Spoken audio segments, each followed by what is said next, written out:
Most people go through life believing they're good, simply because they've never really caused any damage. They look at the lack of conflict around them, the lack of aggression, the lack of disruption, and they assume that must mean they're virtuous. In their mind, if their presence hasn't created problems or destruction, then their character must be solid and their intentions must be good. But that assumption deserves a closer look, because sometimes the absence of harm has very little to do with moral choice. In many cases, the explanation is much simpler. In many situations, the reason harm never occurs is simply because the person never had the ability to cause it. Someone who lacks physical strength isn't likely to start a fight, but that doesn't automatically mean they possess the wisdom to avoid one. Someone who lacks influence can't easily manipulate others, but that doesn't necessarily mean they chose honesty. When the ability isn't there in the first place, restraint isn't really a decision. It's just the reality of the situation. And when people confuse limitation with virtue, they start misunderstanding what character actually is.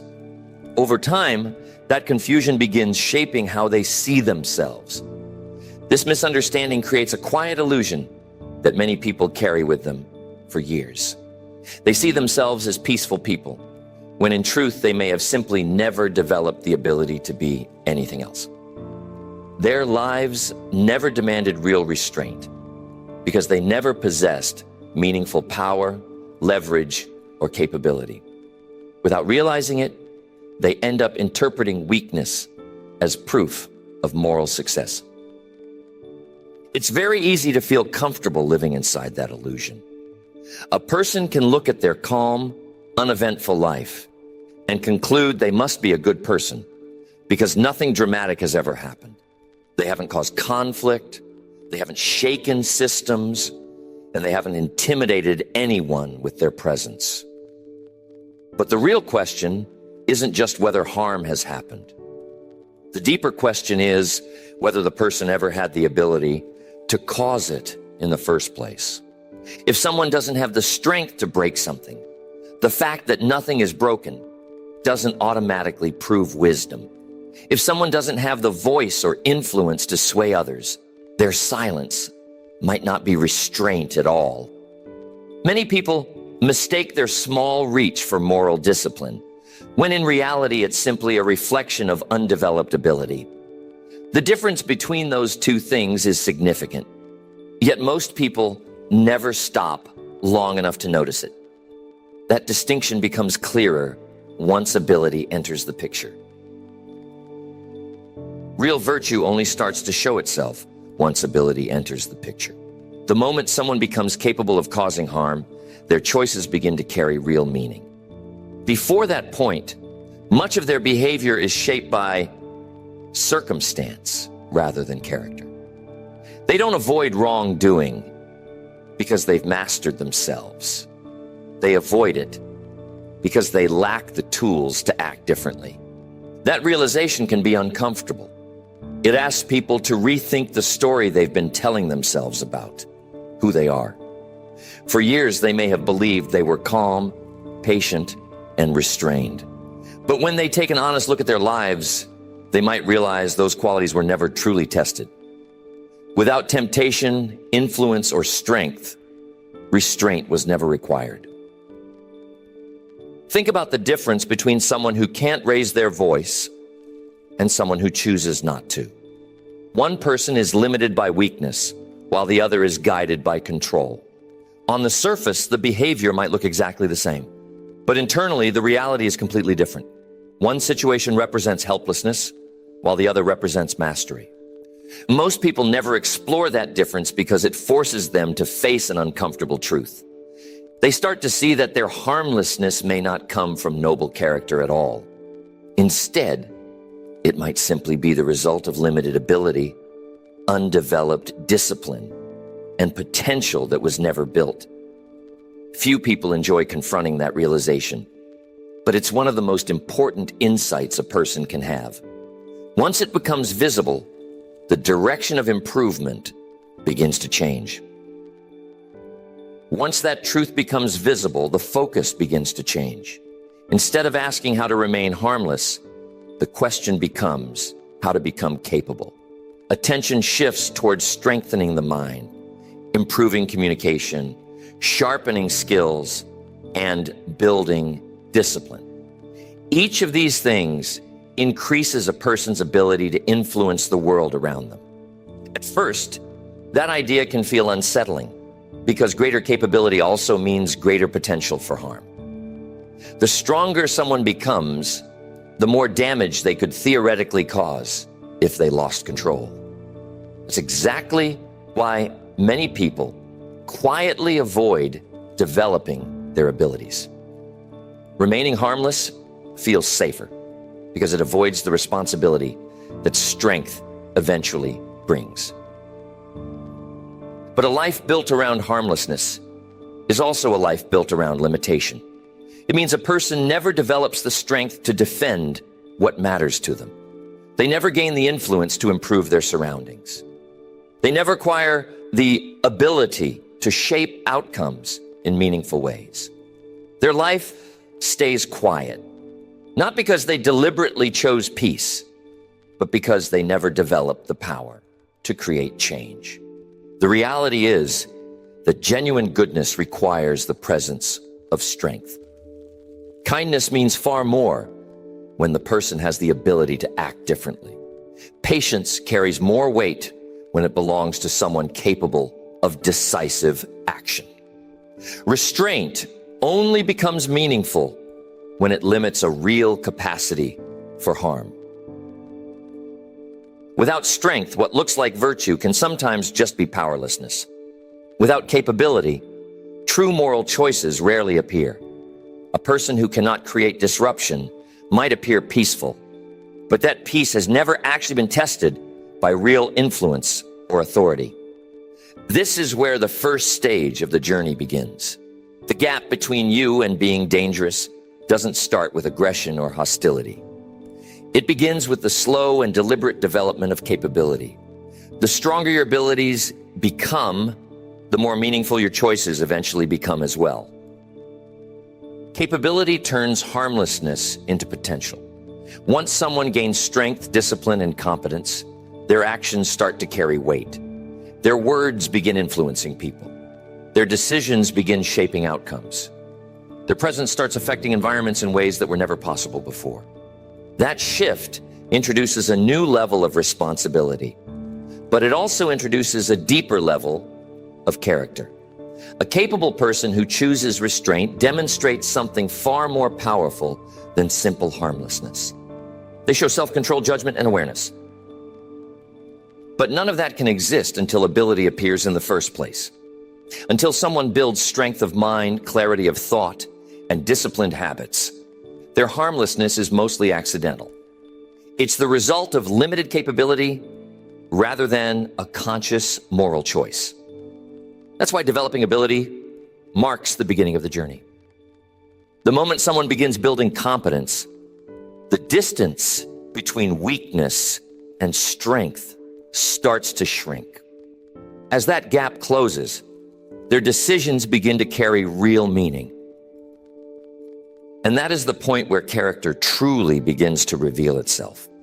When people hear the word dangerous, they usually picture anger, hostility, or reckless aggression.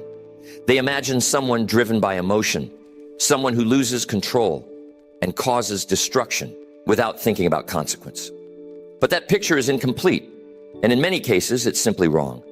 The most dangerous people in any environment are rarely the loudest, the most emotional, or the most openly aggressive. Real danger usually begins with competence. It develops quietly through ability, discipline, and understanding. Someone who can think clearly, communicate effectively, and act with precision holds far more influence than someone who only reacts with force. Competence gives a person reach, and reach gives their actions real weight. Think about the difference between someone who talks all the time and someone who speaks carefully with purpose. The first person might create a lot of noise, but the second person can actually move people. Their words carry influence because they're backed by thought, preparation, and confidence. Over time, that influence turns into leverage, and leverage is a form of power many people underestimate. Competence can show up in many different ways. It appears in the disciplined mind that can organize complicated ideas clearly.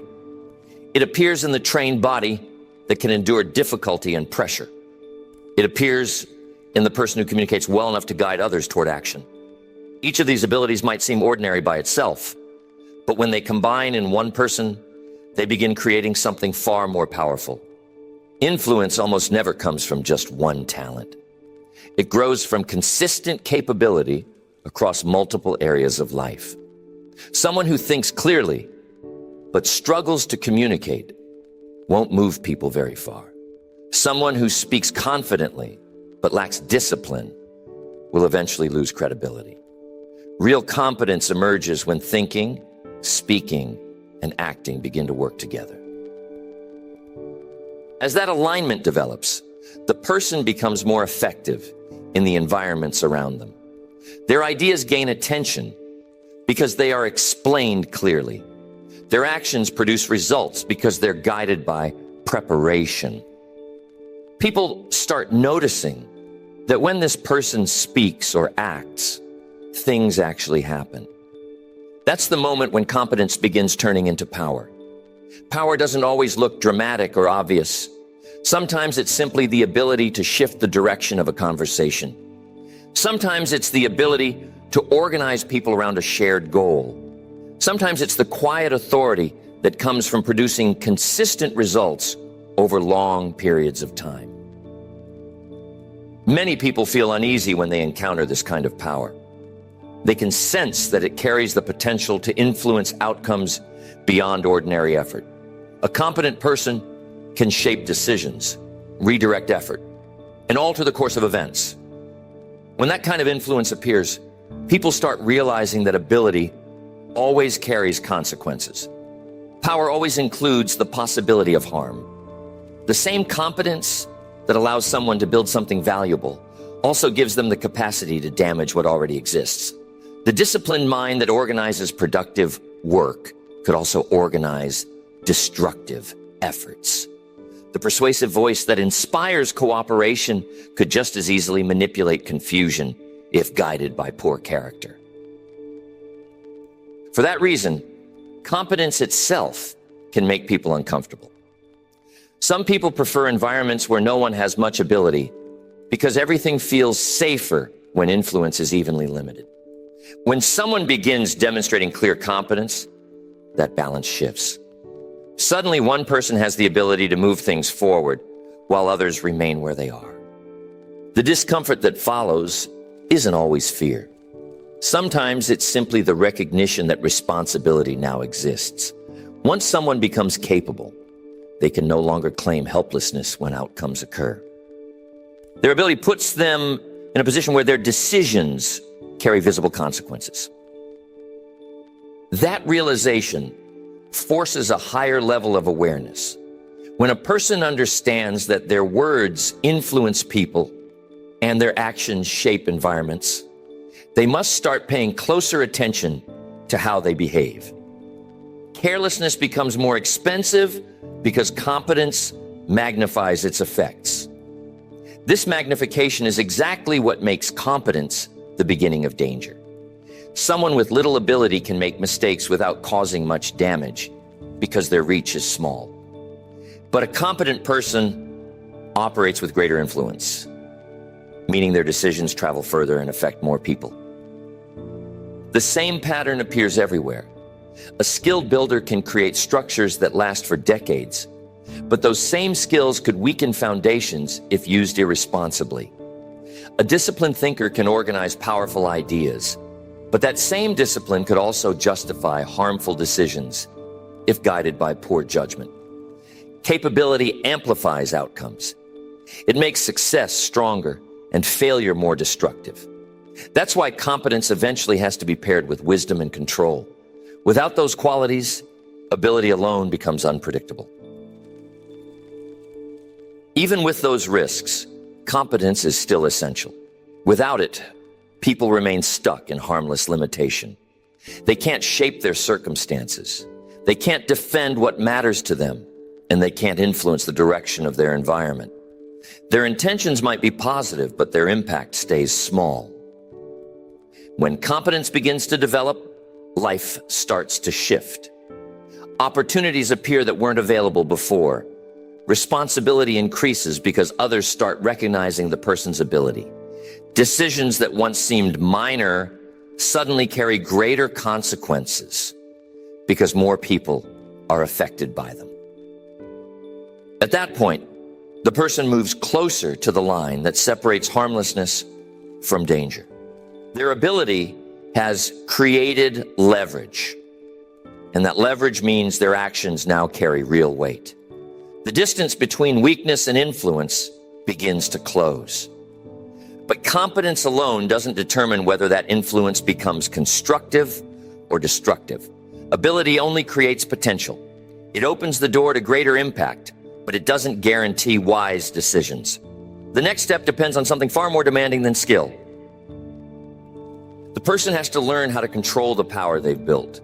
Once someone develops competence, a new challenge quietly appears in their life. The challenge isn't about learning more skills or gaining even more influence. Those things may continue naturally with time and effort. The real challenge becomes learning how to control the power that competence has created. Capability by itself isn't automatically good or bad. It's simply potential. A sharp mind, a confident voice, a disciplined body, or an organized approach to solving problems can all be used to build something valuable. But those same abilities can also cause damage if they're driven by impulse instead of judgment. That's why skill is only the beginning of development, not the end of it.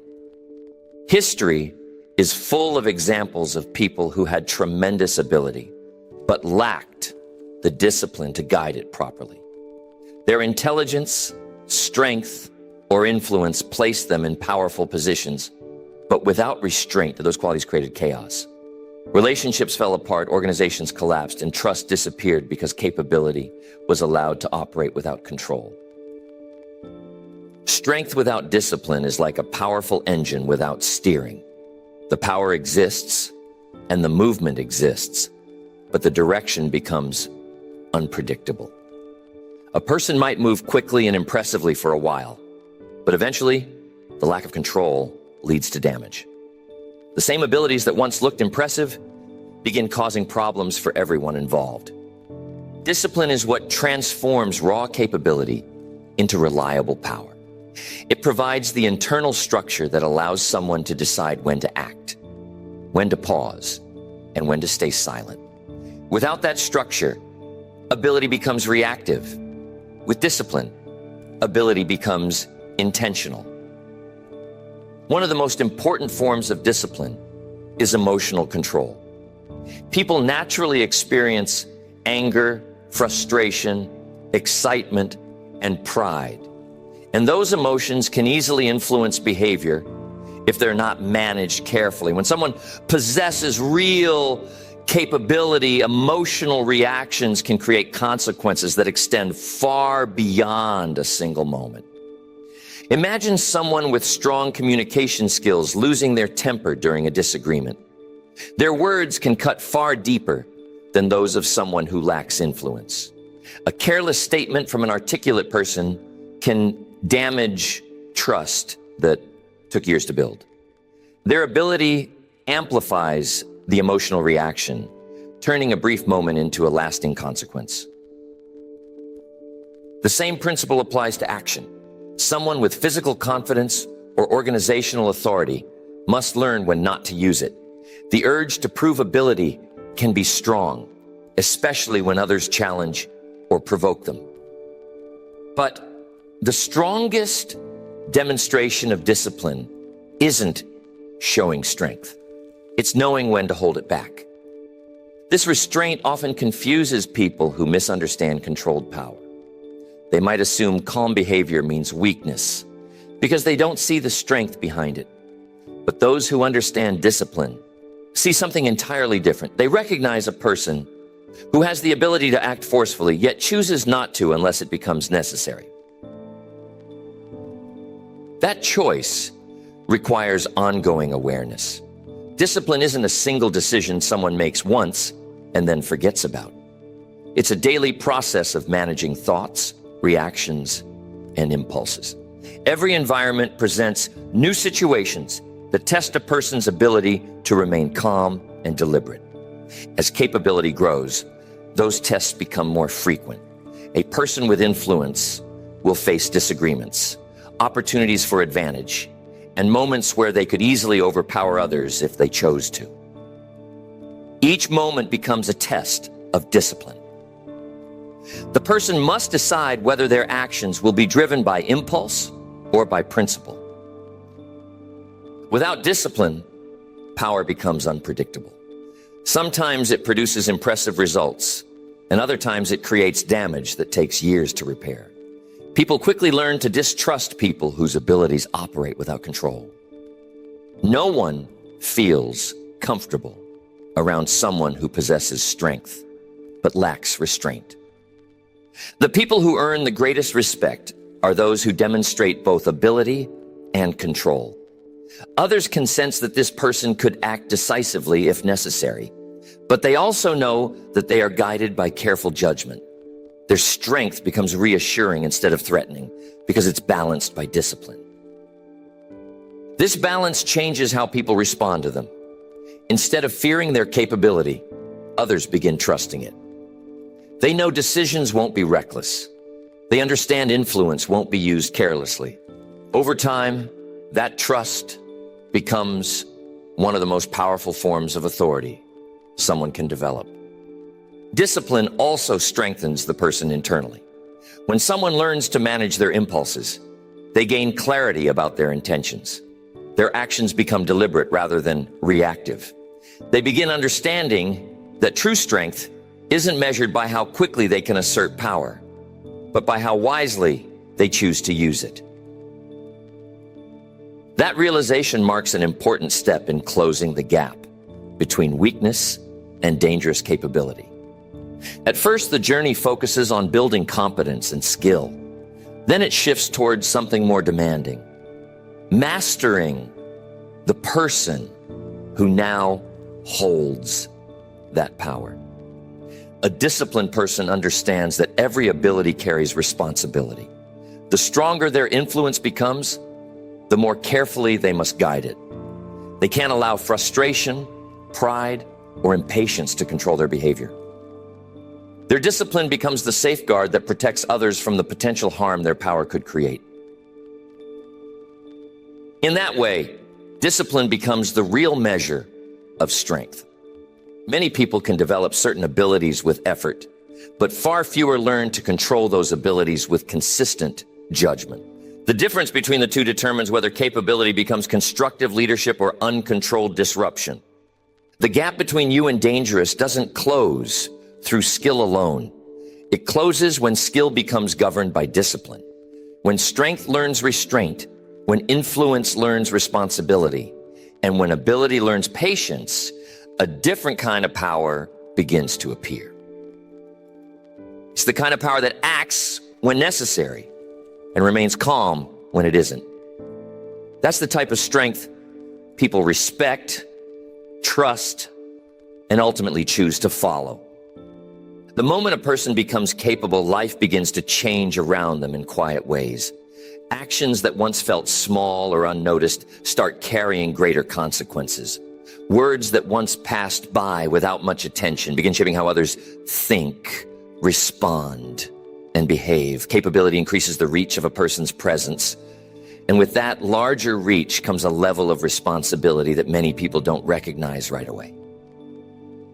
Before someone develops real competence, it's easy to believe their choices don't matter very much.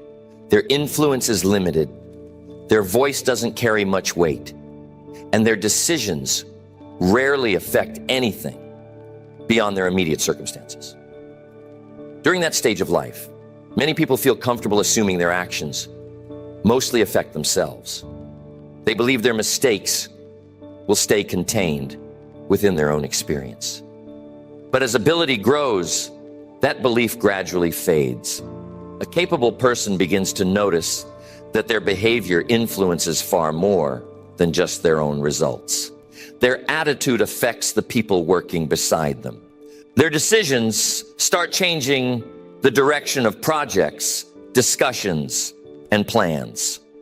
Even their example begins to set a tone that others quietly observe and sometimes follow.